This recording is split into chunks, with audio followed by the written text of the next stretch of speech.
The second season begins with Dr. Klein continuing her psychological experiment on a group of girls, aiming to prove that women deserve to hold positions of power and authority as an alternative to the male-dominated world that thrives on violence. She promotes the experiment as a wellness trip to Hawaii, successfully gathering several girls to study their behavior. Klein orchestrates a fake plane crash, leaving the group stranded on a remote island in the ocean. The girls' parents, unaware of the real purpose, had supported their participation. Among the group are two secret participants in the experiment, Jeanette, who dies early on, and Nora, the twin sister of Rachel. After 50 days on the island, the girls are moved to a facility on an isolated Brazilian island for the final stage of the experiment, where they're questioned by a psychologist and an investigator to assess their mental states. The first season ended with Leah escaping her room and discovering a control center full of screens, revealing that a group of boys had also been part of the same experiment. Season 2 opens with Dr. Klein comparing the two experiments, the girls' 50-day trial and the boys' 32-day one. She's thrilled with the outcome, proof, in her view, that women surpass men in adaptability, endurance, and emotional strength under pressure. She instructs the investigator and psychologist to begin interrogating each participant. The story starts with Raphael, one of the boys, recounting his 32 days on the island. He admits the experience changed him, though he resents it because it wasn't by choice. The boys' story begins much like the girls'. They wake up on the island after the same staged crash, terrified and confused. Kieran, the natural leader, steps up and divides them into two groups to search for any sign of shelter or civilization. He leads one group while Raphael leads the other. Meanwhile, DJ, who injured his leg on impact, sits alone on the shore, cursing his mother for sending him there. Both teams explore, but return empty-handed. Among them are Scotty and his friend Bo. Bo has a chocolate bar, which Scotty tells him to hide since they don't know how long they'll be stranded. Scotty mocks the others, saying they're all rich kids who know nothing about survival or managing resources, insisting that only he and Bo can plan properly. Back in the interrogation facility, the investigator and psychologist question the girls again, focusing on Rachel's recent incident. On the girls' island, Nora stands by the shore while Leah climbs out of the pit Nora had pushed her into, suspecting her involvement in the experiment. Leah furiously runs toward Nora, but suddenly spots a shark in the water heading straight for her.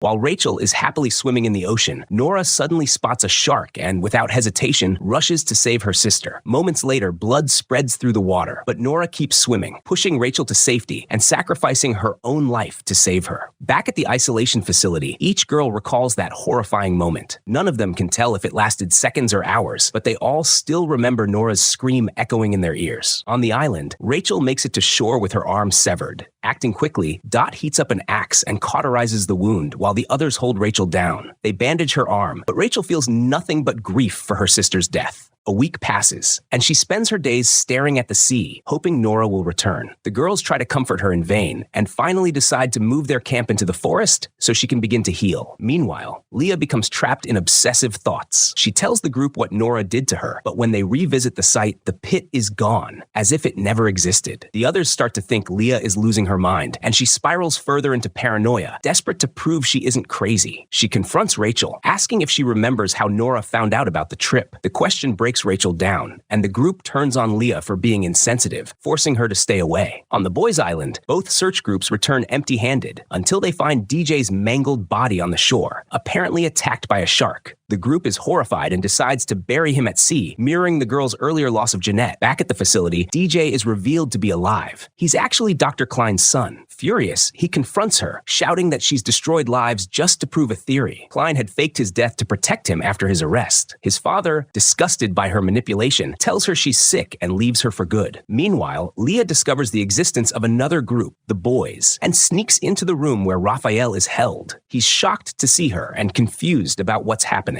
Leah explains everything about her group, realizing the same experiment was repeated. Raphael initially thinks she's delusional, but with no other explanation, he starts to listen. Leah figures out the truth. The experiment is a comparative study between girls and boys, each paired with a counterpart that mirrors their traits. She realizes Raphael is her male equivalent, her match in the boys' group. She describes his personality perfectly, and before they part, she promises him that she'll find a way to escape and free them all. Leah asks Raphael to tell her everything that happened on the island. The story flashes back to Raphael's life before the trip. He lives with his humble family in a small border town and crosses the border every day before dawn to attend school. Though his parents live modestly, they work hard to support his education. Raphael describes himself as quiet, invisible to others, and unsure of who he is until he falls in love with Christina, a girl from a wealthy, unprivileged family very different from his own. Over time, Christina's feelings fade because she realizes Raphael depends entirely on her and has no goals or ambition of his own. One day, Christina's family invites Raphael to a charity gala. Despite having soccer practice and helping his mother at her small stand afterward, Raphael decides to attend the event to impress Christina and feel worthy of her. When he tells his parents, they're shocked and disappointed. His father warns him that his grades are dropping and that Christina will eventually leave him once she goes to college because they come from different worlds. Raphael ignores his father's words and sneaks out to the event. While crossing the border, traffic builds up, and in a moment of frustration, Raphael accidentally hits the car in front of him. The police arrest him, and at the station, unable to contact his parents, he calls Christina's family instead. They bail him out, but afterward, Christina grows distant, seeing him as irresponsible and dependent. Their relationship falls apart. Leah interrupts his story and promises that she'll get him and the rest of the group out of captivity. Determined, Leah confronts the facility's psychiatrist and tells him a story. 2 plane crashes were orchestrated, and the passengers from both were drugged and taken to isolated islands under constant surveillance. She says she knows he isn't truly in charge. Standing up, Leah looks directly into the one-way mirror where Klein is watching and says she knows she's being kept for a reason and that she's ready to give Klein what she wants. Back on the girls' island, Rachel and Leah stand by the shore, apologizing to each other for everything that happened. Suddenly, they see a floating box in the water. Believing it holds supplies, they swim out and bring it back to shore. Inside, they find party decorations, stuffed animals, and plates, items meant to lift their spirits. They laugh and decide to use the box to store food. Meanwhile, Martha has completely changed. Once a gentle girl who revered animals due to her native heritage, she now hunts them herself. She's become stronger and braver than ever before, shaped by survival.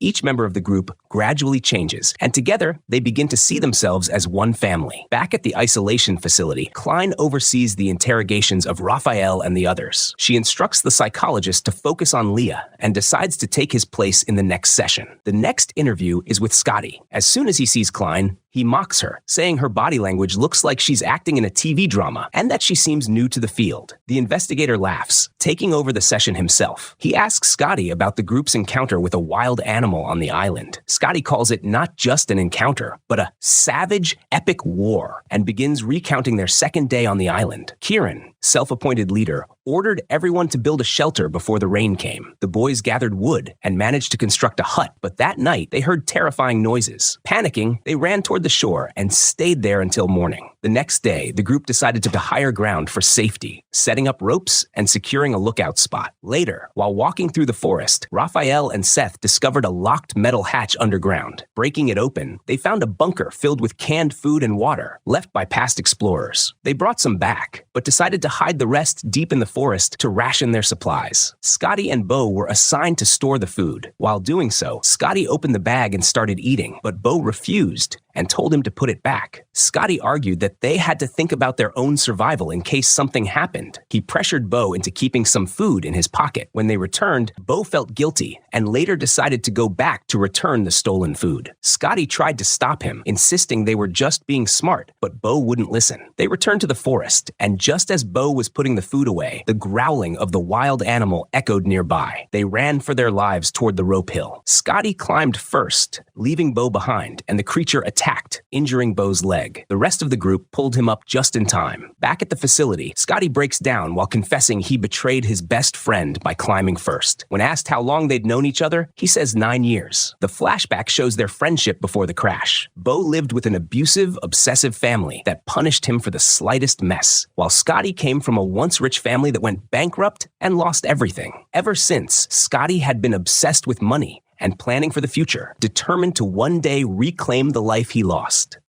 One day, he makes a lot of money from a job and decides to invest it in selling t-shirts online. He buys a huge stock and keeps it in his home storage room, but when it's time to sell, he finds the whole place flooded and everything ruined. Meanwhile, Poe's father beats him badly, and Poe leaves with Scott to his old house. They break in through the window, and Scott, full of rage, smashes everything with an axe as if taking revenge for losing his family's home. Poe joins in, destroying everything too, like he's avenging his own family. Back on the girls' island, Rachel's mental state improves. She builds a hut with Leah and starts thinking about becoming a carpenter after going home. Fatin reads Nora's diary to find the date, realizing it's Dot's birthday, so the girls throw her a big surprise party. Dot is overjoyed, calling it her best birthday ever. But when everyone shares their favorite birthday memories, Rachel breaks down, saying she can't believe she'll only celebrate one birthday now that her twin Nora is gone. She walks away in tears, and Shelby follows to comfort her, sharing how she once caused her friend Becca's death and lived with guilt for years. When Rachel asks how she overcame it, Shelby says her faith gave her strength and teaches Rachel a prayer to ask for peace and courage. Rachel repeats it tearfully, finding a small spark of hope. Meanwhile, at the facility, Leah makes a deal with the doctor to get close to Raphael and learn the truth about what really happened on the island. They promise to reunite her with her family if she cooperates, even showing proof that her boyfriend Jeffrey had been asking about her. Leah agrees and pretends to escape into Raphael's room, acting terrified to gain his trust. She asks him to tell her about everyone in his group so she can learn their strengths and weaknesses. Raphael begins his story, saying everything was fine until the day they decided to hunt down the wild animal stalking them, a leopard. Seth came up with a clever plan to trap it, showing he was the smartest and kindest among them. They built a wooden pit trap covered with palm leaves and bait so that once the leopard jumped in, it would fall and die.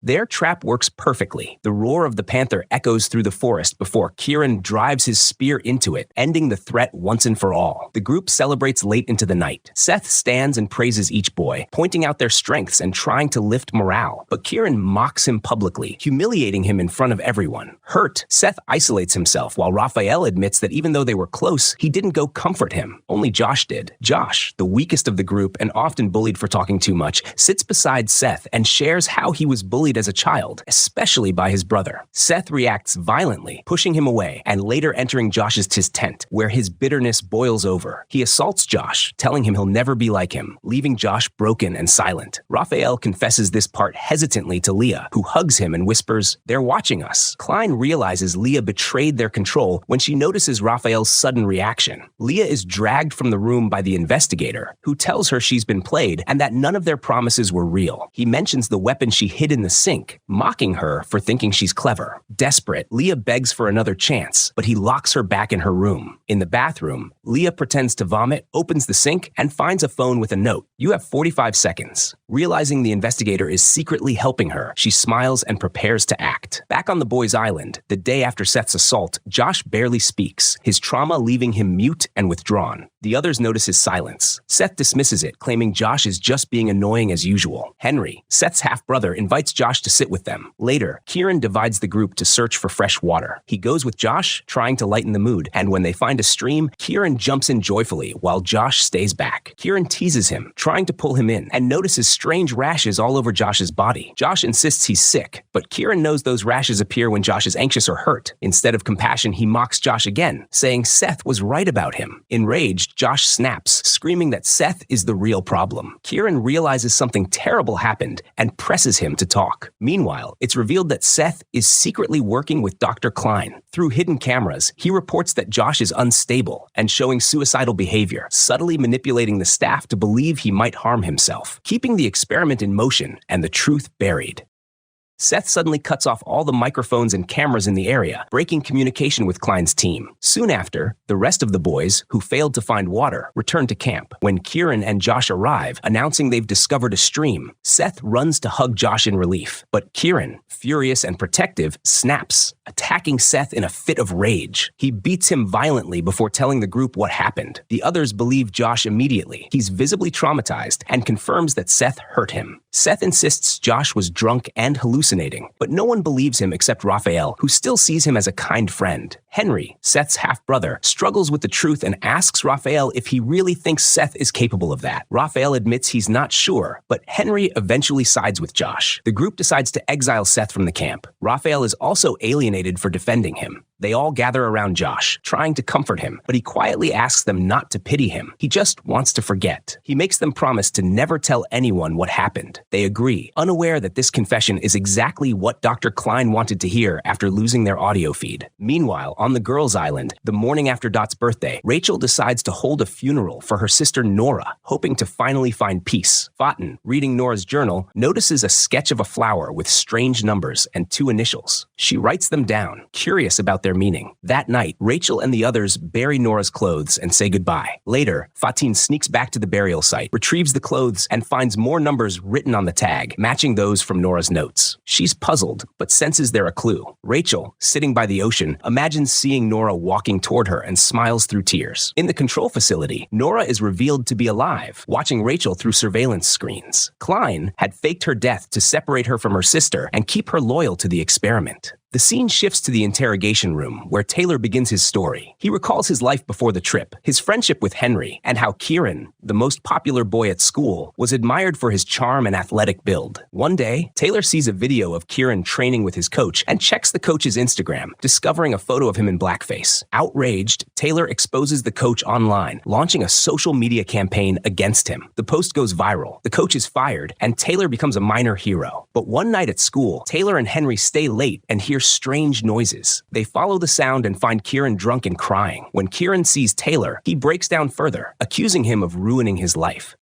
Kieran, drunk and furious, tells Taylor that his coach was like family, the only one who cared about him after his father left, remarried, and moved away. In a fit of rage, Kieran punches a locker, and Taylor provokes him further, recording everything on his phone. He taunts Kieran, saying he knows Kieran wants to hit him and call him a racial slur. Pushed to the edge, Kieran finally snaps and yells the insult, and Taylor immediately posts the video online. The clip goes viral, destroying Kieran's reputation and getting him expelled from school. Henry, horrified, confronts Taylor, telling him he's gone too far. He reminds him that Kieran was broken, grieving someone he loved, not a monster. Before walking away, Henry leaves Taylor a note that simply says, "Be kind." For the first time, Taylor realizes what he's done. He ruined Kieran's life and lost his closest friend. Back on the boys' island, more than 10 days have passed since Seth's exile. When Kieran notices his lighter is missing, he assumes Seth stole it and storms off with the others. He attacks Seth, beats him, and reclaims the lighter. Suddenly, Josh, once the quiet victim, erupts in rage.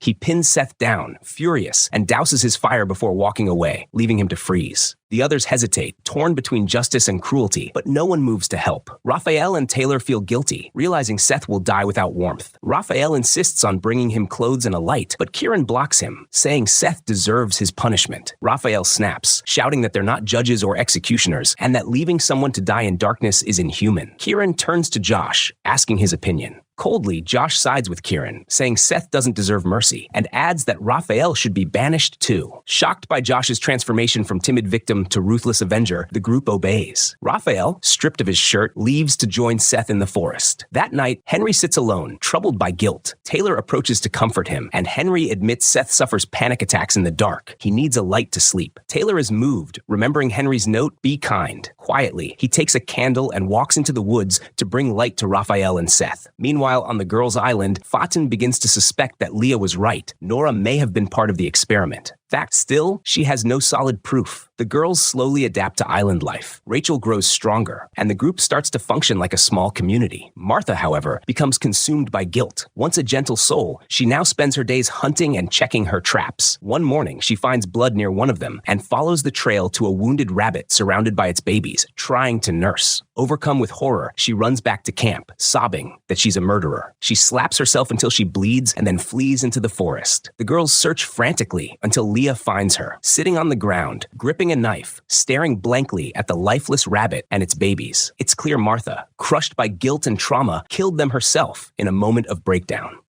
The group rushes to help Martha stand, but they're horrified to find she's completely paralyzed, unable to move or even speak. The doctor later explains it's hysterical paralysis, a psychological reaction to severe trauma and guilt, where the body shuts itself down as a form of escape from unbearable emotional pain. We then flash back to the day Dr. Klein recruited Seth for the experiment, mirroring the way she once manipulated Nora. Seth's past unfolds. He grew up in a broken home after his mother abandoned him to live her own life, leaving him with his father, who later married married Henry's mother. Seth and Henry were raised together, but the relationship was complicated. Seth became the quiet, polite, perfect son, the one Henry's mother adored, while Henry himself was often overlooked. The jealousy between them grew silently for years. Seth's loneliness deepened when his closest friend, Julia, came to him in tears one night after her boyfriend tried to force himself on her. Seth, who had secretly loved her for years, comforted her. That night, Julia chose to stay over, and overwhelmed by his kindness, she initiated a brief, intimate encounter. Seth was euphoric. He believed she finally loved him, but the next morning, Julia disappeared from his life completely, leaving him broken and confused, setting the stage for the emotional instability that Klein would later exploit. Back on the boys' island, Kieran and Josh grow inseparable. Kieran takes Josh under his wing, teaching him how to be strong, to never let anyone bully him again. The others spend their days fishing, until Seth, trying to make peace, approaches with a fish he caught and offers it to them as a gesture of goodwill before walking away. The group feels guilty and decides to cook it, but when Kieran and Josh learn it came from Seth, they refuse to eat it. Josh, now hardened and cruel, orders everyone else not to touch it either. Bo, who's cooking, tries to ignore him, but Josh starts mocking him viciously about his weight, his obsessive-compulsive family, and how he was raised under constant punishment. Scotty snaps, furious at Josh for humiliating his best friend, and the camp erupts into chaos. Later, Scotty and Bo leave to join Seth, Taylor, and Raphael, feeling disgusted with how toxic Josh has become. Though none of them forgive Seth, they agree that Josh's transformation is terrifying. Seth suggests they try to reconcile with Kieran and Josh to rebuild the group, but first, he says he needs to talk to his brother Henry. In a quiet, emotional moment, Seth apologizes for the tension between them and admits that Henry's mother loves him more. Not because he's perfect, but because she truly accepts him for who he is. Real love, he says, is when someone still loves you even when you fail. The words strike Henry deeply, and he forgives him. Together, they return to camp, where everyone begins to reconnect. Seth, trying to break the tension, suggests they all play a game together. But when he tries to include Josh, the tension flares again. Josh explodes, unable to contain his anger, and suddenly reveals Seth's dark secret that after Julia left him, Seth kidnapped her cat out of revenge. The confession shocks everyone, shattering the fragile peace they'd just begun to rebuild. Henry freezes in shock. Seth had told them he was only taking care of Julia's cat, not that he'd kidnapped it. Suddenly, Henry remembers what really happened. Julia's disappearance wasn't voluntary. A flashback shows Seth attacking her in a fit of rage, hitting her and taking out his frustration like a man possessed. Henry realizes the truth. Seth isn't the gentle, perfect boy he pretends to be, but a violent, manipulative monster. Furious and disgusted, Henry exposes him to the rest of the group and orders him to leave for good. Seth walks away silently, devastated, knowing he'll never be part of them again. Meanwhile, on the girls' island, chaos unfolds as Martha's paralysis leaves the group terrified. Shelby spirals into despair and cuts her hair even shorter, while Fountain grows obsessed with the idea that Nora was part of the conspiracy. She notices torn pages in Nora's journal, follows the faint ink impressions, and discovers a note suggesting that Leah knows something. Shocked, she shows Shelby, and the two begin piecing together that the island might be part of something much bigger. Back at the facility, Klein visits Josh's room and learns something from him that makes her elated. Proof, in her mind, that her experiment succeeded. She declares victory. The girls, through empathy and unity, overcame chaos, while the boys, consumed by dominance and aggression, failed. In the outside world, Leah's friend Ian continues searching for her. After digging for leads, he finds the company behind the mysterious Hawaii retreat and confronts one of its employees, only to realize it's DJ, Dr. Klein's son, who opens the door in shock. Back on the island, Fatin and Shelby discover more in Nora's journal, a full map of the island marked with strange symbols. They decide to follow the trail, hoping for answers. During the walk, Fatin suddenly stops and tells Shelby she needs to pray. As a Muslim, she raises her hands and recites softly, "O Allah, place light in my heart and light in my sight." When she opens her eyes, she spots a faint blinking light high in a tree. Climbing up, she finds a small transmitter, a network booster connected to hidden surveillance cameras. Realizing they've been watched the entire time, the girls return to camp, but decide to keep the discovery secret until they can prepare the others, especially Rachel, who would be crushed to learn her sister betrayed them. Suddenly, a loud roar fills the air. A helicopter appears above them. The girls stare in disbelief, overcome with hope that rescue has finally come. Meanwhile, on the boys' island, Seth is officially exiled. He radios Klein's team for help, and Matthew arrives by boat to extract him. But when Matthew lowers his guard, Seth attacks and takes control of the boat. He later returns to the group pretending he found it, telling them he'll sacrifice himself to seek help. Kieran doesn't buy it and insists on going with him. Raphael Raphael joins too to keep the peace. Days pass as the three drift aimlessly across the ocean. Seth tries to manipulate Raphael, cracking jokes and acting friendly, but Kieran sees through him. The tension explodes. Kieran punches Seth, loses his balance, and falls overboard. Seth orders Raphael not to help, insisting Kieran is dangerous and will destroy them all. He hands Raphael an oar, telling him to hit Kieran if he tries to climb back. Raphael hesitates, watching Kieran struggle in the waves, then suddenly snaps. Instead of striking Kieran, he turns on Seth, beating him in a frenzy. Moments later, Kieran pulls himself onto the boat, and before they can process what happened, a ship appears on the horizon. It's Klein's recovery team. The boys are rescued, just like the girls, and taken to the same facility. Back in the isolation compound, Klein summons Leah, the one she now considers the smartest and strongest of the girls. She tells her that the experiment has transformed her, that she's no longer the naive, lovesick girl she once was, but a mature, self-aware young woman. Leah listens silently, then fixes Klein with a cold, defiant stare. As Klein's phone rings, Leah smirks and tells her, "You should answer that. It's an important call," before walking out. Klein picks up, and her face drains. Someone has reported her entire operation. We flash to Leah, secretly acting out a breakdown in front of the psychiatrist and investigator while reading through their notes about the experiment. She spots the company's name at the top of the files. Later, pretending to have a violent, hysterical episode, she attacks the doctor while the investigator rushes in with a sedative. But instead of stopping her, he slips a keycard into her pocket, the same man who earlier hid a phone in her bathroom sink. It's clear he's been helping her from the inside. Using the phone, Leah manages to contact her friend Ian, who's been searching for her nonstop. Ian eventually tracks down DJ, Klein's son, and confronts him at his home. Overwhelmed by guilt,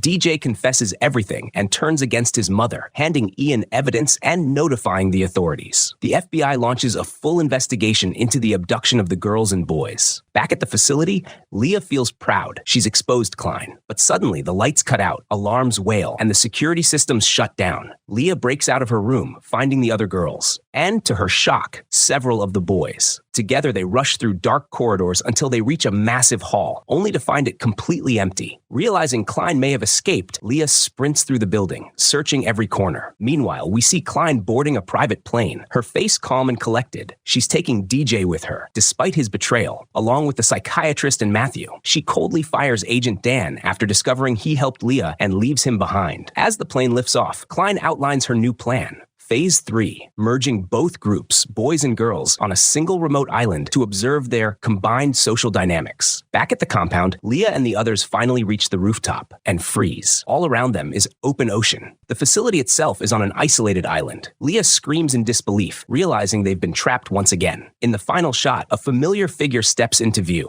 Seth, alive and smiling darkly, standing among the new group on the island. He's now Klein's right hand, the overseer of Phase 3. And with that, Season 2 of The Wilds ends. The experiment is far from over.